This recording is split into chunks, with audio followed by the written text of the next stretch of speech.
예레미야 22장 10절부터 23절까지 함께 읽겠습니다. 너희는 죽은 자를 위하여 울지 말며 그를 위하여 애통하지 말고 잡혀간 자를 위하여 슬피 울라. 그는 다시 돌아와 그 고국을 보지 못할 것임이라. 여호와께서 유다 왕 요시아의 아들 곧 그의 아버지 요시아를 이어 왕이 되었다가 이곳에서 나간 살룸에 대하여 이와 같이 말씀하시니라. 그가 이곳으로 다시 돌아오지 못하고 잡혀간 곳에서 그가 거기서 죽으리니 이 땅을 다시 보지 못하리라.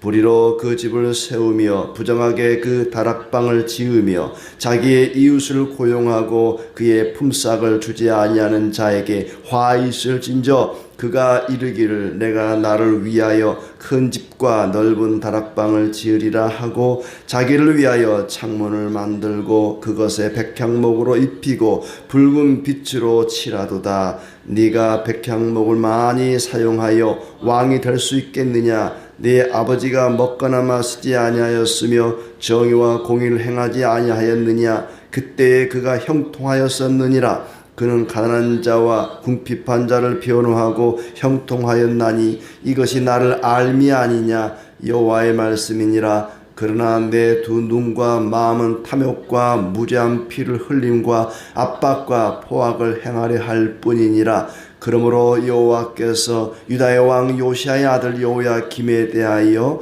이와 같이 말씀하시니라. 무리가 그를 위하여 슬프다 내 형제여 슬프다 내 자매여 하며 통곡하지 아니할 것이며 그를 위하여 슬프다 주여 슬프다 그 영광이여 하며 통곡하지도 아니할 것이라. 그가 끌려 예루살렘 문 밖에 던져지고 나귀같이 매장함을 당하리라.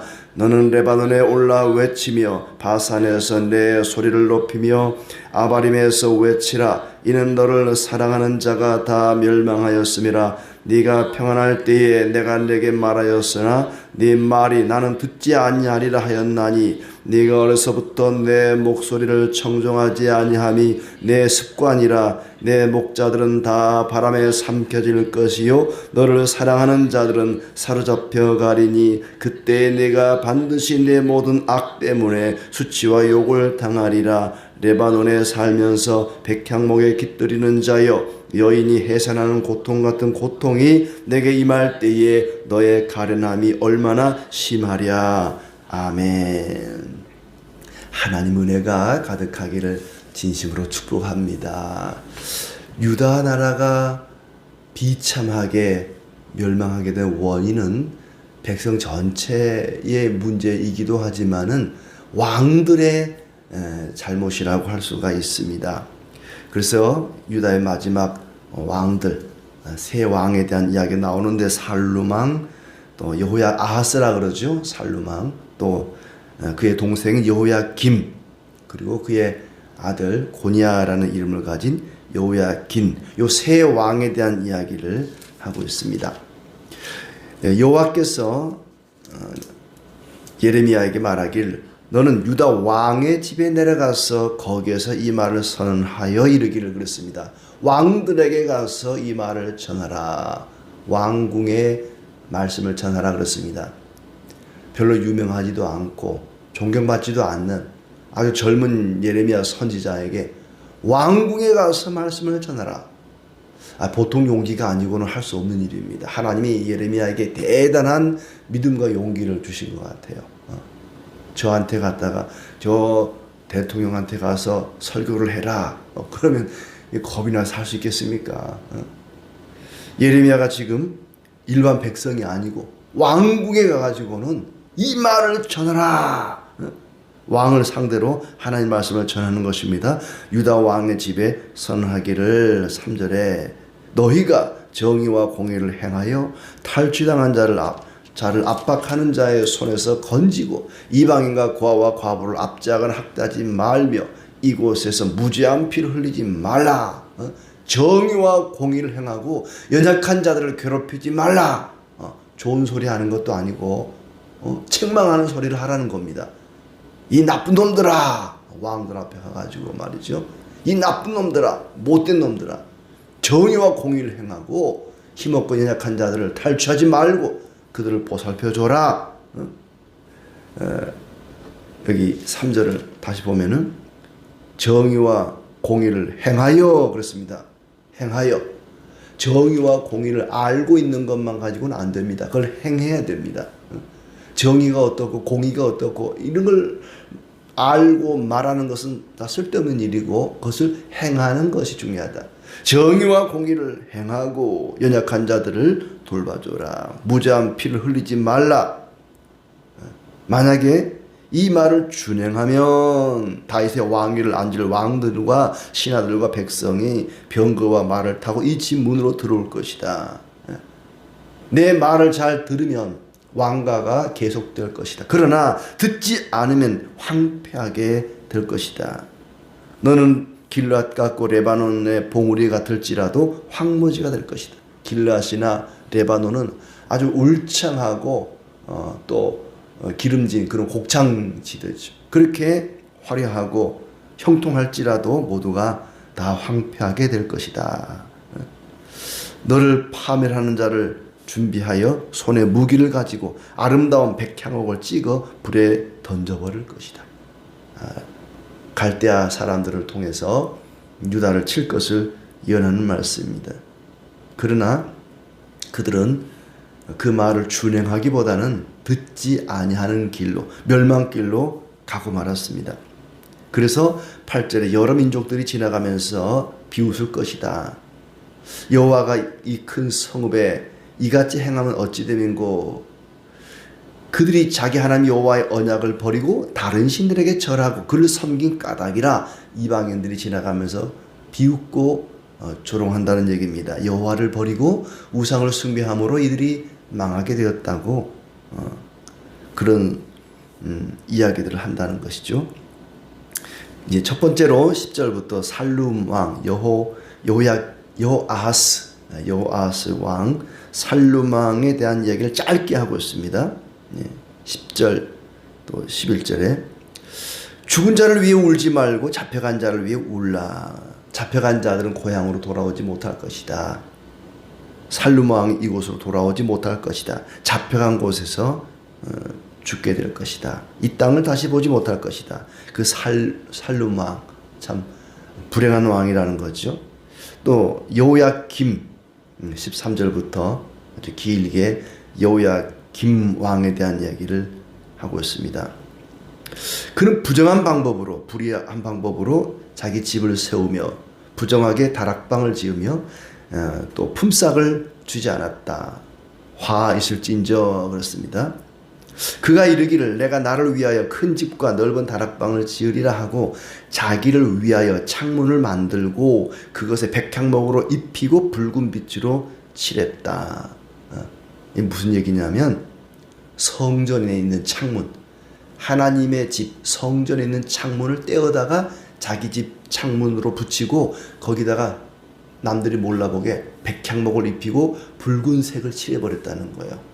훔쳐온 거 아닌 것처럼 성전에 있는 하나님 섬기는 성전에 있는 창문을 떼어다가 자기 집 짓는 데 쓰고 몰라보게 빨간색으로 칠해버렸다는 겁니다.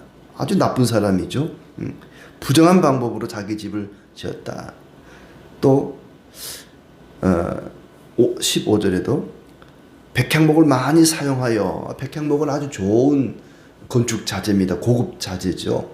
백향목을 많이 사용하여 자기 집을 지었다. 네 아버지를 봐라. 아버지 요시야를 보라는 거죠. 먹거나 마시지 아니하였으니, 먹고 마시지 않았다는 거죠. 정의와 공의를 행하지 아니하였느냐, 행했다는 거죠. 그때 그가 형통하였었느니라. 샘플이 없었던 게 아닙니다. 모범이 될 만한 사람이 전혀 없었던 게 아니에요. 어렸을 때는 그 아버지 요시야가 얼마나 훌륭한 왕이었는지 정의와 공의를 행하고 가난하고 궁핍한 자를 변호해주고 16절에 그렇죠. 그는 가난한 자와 궁핍한 자를 변호하고 형통하였었나니. 그의 아버지 요시야는 아주 훌륭한 왕이었습니다. 모범이 될 만한 그런 왕이었죠. 먹고 마시고 즐기고 그러지 않고 가난한 사람을 변호해주고 정의와 공의를 행하고, 그렇게 한 이유가 뭐냐? 이것이 나를 알미 아니냐. 하나님을 알았기 때문에. 여호와를 알았기 때문에 정의와 공의를 행하고 가난한 자를 돌봐줬다는 것입니다. 아버지가 어렸을 때 그걸 보고 자랐습니다. 그럼에도 불구하고 그 길로 가지 않고 생명의 길로 가지 않고 사망의 길을 가고 말았습니다.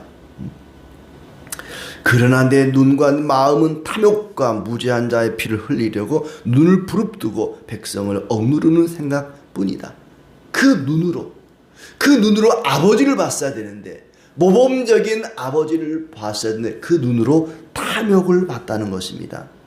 탐욕과 무죄한 자의 피를 흘리는 그곳에 눈을 부릅떴다. 그래서 백성을 억누를 생각뿐이었다. 이러한 여호야김에 대하여 슬퍼하지 않을 것이다. 그 누구도 그가 죽었을 때 슬퍼하지 않을 것이다.